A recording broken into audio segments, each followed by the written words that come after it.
ঈদুল আজহাকে ঘিরে গ্রাম বাংলার কুরবানির হাট যেন এক বিশাল প্রাণের উৎসব। ভোরের আলো ফুটতেই গ্রামের মেঠোপথ ধরে ট্রাক, ভ্যান আর নৌকায় করে বিভিন্ন এলাকা থেকে আসতে শুরু করে গরু ছাগল। কুয়াশা ভেজা সকালে পশুর ডাক, মানুষের কোলাহল আর হাটের ব্যস্ততা মিলে তৈরি হয় এক অন্যরকম পরিবেশ। জুগনির হাট তখন শুধু একটি বাজার নয়, বরং হাজারো মানুষের আশা, পরিশ্রম আর ঈদের আনন্দের মিলন মেলায় পরিণত হয়। হাটের প্রতিটি গরু ও ছাগলের পেছনে লুকিয়ে থাকে একজন খামারির দীর্ঘদিনের যত্ন আর পরিশ্রমের গল্প। কেউ 2 বছর ধরে গরু লালন পালন করেছে সন্তানের মতো, কেউ আবার ছোট্ট খামার থেকে কয়েকটি ছাগল নিয়ে এসেছে ভালো দামের আশায়। বড় বড় দেশি গরু, বিভিন্ন রঙের ষাঁড়, ছোট বড় ছাগল সব মিলিয়ে পুরো হাট যেন এক জীবন্ত দৃশ্য। বিক্রেতারা পশুর গায়ে পানি ছিটাচ্ছেন, খড় খাওয়াচ্ছেন আর ক্রেতাদের সামনে নিজেদের পশুর গুণাগুণ তুলে ধরেছেন গর্বের সঙ্গে। অন্যদিকে ক্রেতাদের ব্যস্ততাও কম নয়। কেউ গরুর দাঁত দেখে বয়স বোঝাচ্ছেন, কেউ আন্দাজ অনুমান করছেন, আবার কেউ পরিবারের সদস্যদের ভিডিও কলে দেখিয়ে মতামত নিচ্ছেন। দর কষাকষির দৃশ্য পুরো হাটকে আরও প্রাণবন্ত করে তোলে। ভাই শেষ কত, ভাই এই গরুর দাম কত, এই গরুর অনেক যত্ন পালন করেছি, এমন কথোপকথনের মধ্যে অনেক হাত মেলানো হয়, কখনো হাসির শব্দে মুখর হয়ে ওঠে চারপাশ। তাই এই মুহূর্তগুলোকে বোঝা যায় কুরবানির হাট শুধু বেচাকেনা নয়, এটি মানুষের আবেগ আর বিশ্বাসের জায়গা। গরুর পাশাপাশি ছাগলের বাজারেও থাকে আলাদা আকর্ষণ। ছোট পরিবার কিংবা সীমিত বাজেটের মানুষের জন্য ছাগল অনেক সময়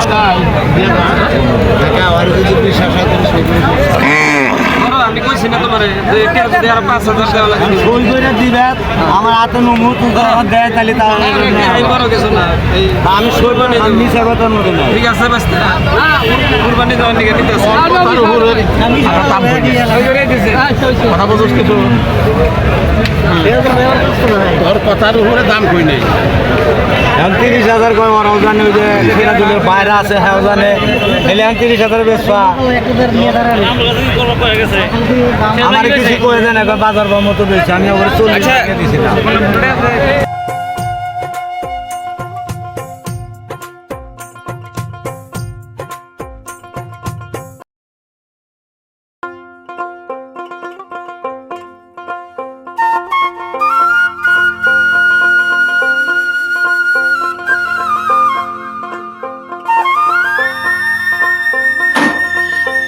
ইসলামে কুরবানি শুধু একটি ধর্মীয় আনুষ্ঠানিকতা নয়, বরং ত্যাগ, আনুগত্য এবং আল্লাহর প্রতি গভীর ভালোবাসা এক মহিমান্বিত প্রতীক। হাজার বছর আগে মহান আল্লাহ তাআলা তার প্রিয় নবী হযরত ইব্রাহিম আলাইহিস সালামকে এক কঠিন পরীক্ষার যাচাই করেছিলেন। স্বপ্নের মাধ্যমে তিনি নির্দেশ পান তার সবচেয়ে প্রিয় জিনিসকে আল্লাহর পথে কুরবানি করতে হবে, আর সেই প্রিয়তম ছিল তার সন্তান হযরত ইসমাঈল আলাইহিস সালাম। আল্লাহর আদেশের প্রতি পূর্ণ আনুগত্য দেখিয়ে তিনি ও পুত্র দুজনকেই নিজেকে প্রস্তুত করেছিলেন এক মহান ত্যাগের জন্য। যখন কুরবানির সেই মুহূর্তগুলো উপস্থিত হলো, তখন চারদিকে ছিল গভীর আবেগ আর নীরবতা। পিতা ইব্রাহিম আলাইহিস সালাম আল্লাহর সন্তুষ্টির জন্য নিজের সন্তানকে কুরবানি দিতে প্রস্তুত হন, আর পুত্র ইসমাঈল আলাইহিস সালাম ধৈর্য ও ঈমানের সঙ্গে সেই আদেশ মেনে নেন। কিন্তু আল্লাহ তাআলা তাদের এই ত্যাগ ও আনুগত্যের সন্তুষ্ট হয়ে ইসমাঈল আলাইহিস সালামকে পরিবর্তে জান্নাত থেকে একটি দুম্বা পাঠিয়ে দেন। সেই ঐতিহাসিক ঘটনার মধ্য দিয়েই মুসলমানদের জন্য কুরবানির শিক্ষা প্রতিষ্ঠিত হয়। আল্লাহর পথে ত্যাগই হলো প্রকৃত ঈমানেরই পরিচয়।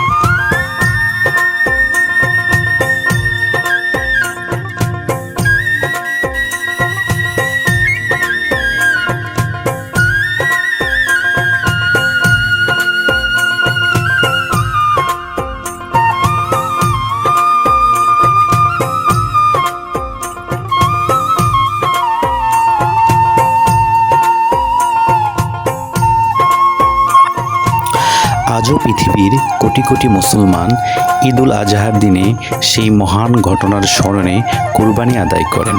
কুরবানি পশুর রক্ত নয়, মানুষের অন্তরের তাকওয়া ও নিয়াতি আল্লাহর কাছে সবচেয়ে মূল্যবান। তাই কুরবানির পশু শুধু জবাইয়ের নাম নয়, এটি মানুষের অহংকার, লোভ ও স্বার্থপরতাকে ত্যাগ করার শিক্ষা দেয়। গ্রাম বাংলার কুরবানির হাটগুলোতে যখন গরু ছাগলের বীজ জমে ওঠে, তখন তার পেছনে লুকিয়ে থাকে এই মহান ইতিহাস ও আত্মত্যাগের বার্তা।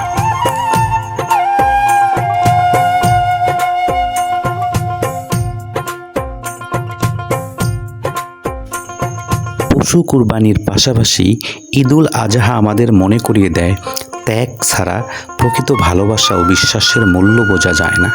একজন কৃষকের বছরের পরিশ্রম, একজন পরিবারের সঞ্চয় আর একজন মুমিনের ধর্মীয় অনুভূতি সব মিলিয়েই কুরবানি করে তোলে এক অনন্য ইবাদত।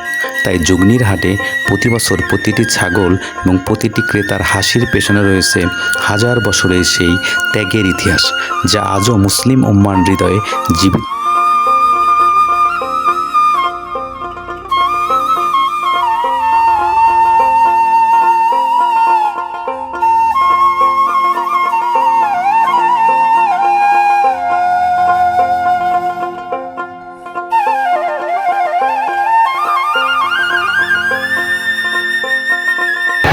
আমি কই যা তুই না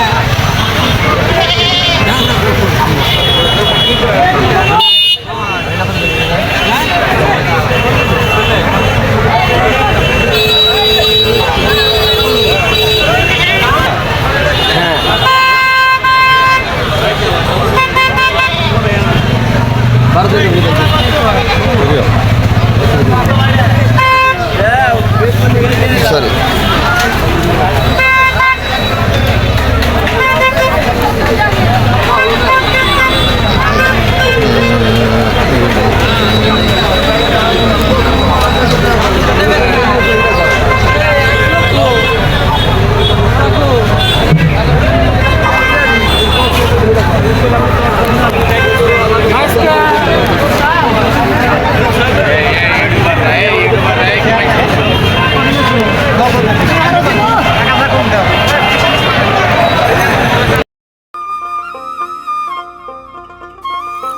আজকের এই ব্যস্ত পৃথিবীতে মানুষ ধীরে ধীরে অনুভূতি হারিয়ে ফেলছে।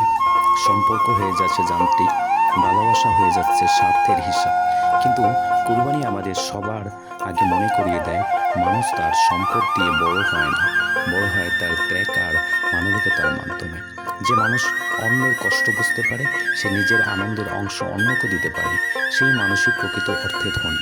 হয়তো কয়েকদিন পর এই হাট আর থাকবে না, মাঠ আবার ফাঁকা হয়ে যাবে, কোলাহল থেমে যাবে, সব কিছুই আগের মতোই শান্ত হয়ে যাবে। কিন্তু এই হাটের স্মৃতি, মানুষের হাসি, কৃষকের ঘামের গন্ধ আর ঈদের আগমনী অনুভূতি মানুষের হৃদয়ে থেকে যাবে বহুদিন।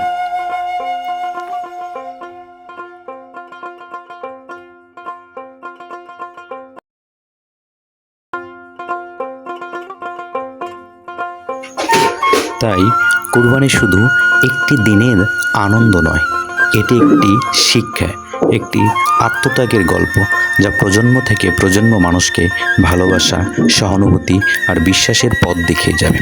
শেষ পর্যন্ত কুরবানি আমাদের একটি কথাই শেখায়, জীবনে যা কিছু সবচেয়ে প্রিয়, তার মধ্য থেকে যদি মানুষ সত্য ও ন্যায়ের পথে ত্যাগ করতে পারে, তবেই সে সত্যিকারে মানুষ হয়ে উঠতে পারে, আর সেই শিক্ষায় যুগ যুগ ধরে বেঁচে থাকবে। বাংলার প্রতিটি কুরবানির হাটে, প্রতিটি মানুষের হৃদয়ে, প্রতিটি ঈদের আনন্দ হয়ে যাক অনাবিল।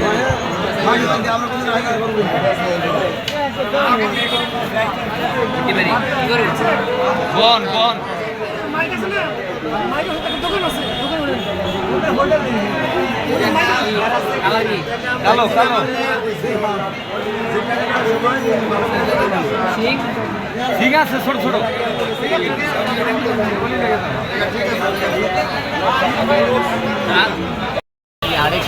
আপনি হারাইছেন কি লিগে? আমি হাটে আছি, একটা ছাগল এটা বিক্রি করতে হয় আপনি আবার।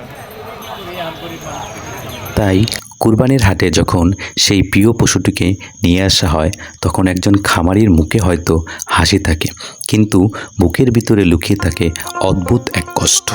কারণ যে গরুটিকে সে নিজের হাতে বড় করেছে আজ তাকে বিদায় দিতে হবে। অনেক সময় দেখা যায় পশু বিক্রি করে যাওয়ার পর কৃষকের চোখে পানি চলে আসে, কারণ এখানে শুধু ব্যবসা হয় না, এখানে বিক্রি হয়ে যায় অনেক দিনের মায়া, ভালোবাসা। তবে একজন মুমিন জানেন কুরবানির মূল শিক্ষা হলো ত্যাগ। পৃথিবীর সব ভালোবাসার উপরে আল্লাহর সন্তুষ্টিকে স্থান দেওয়ার নামই কুরবানি।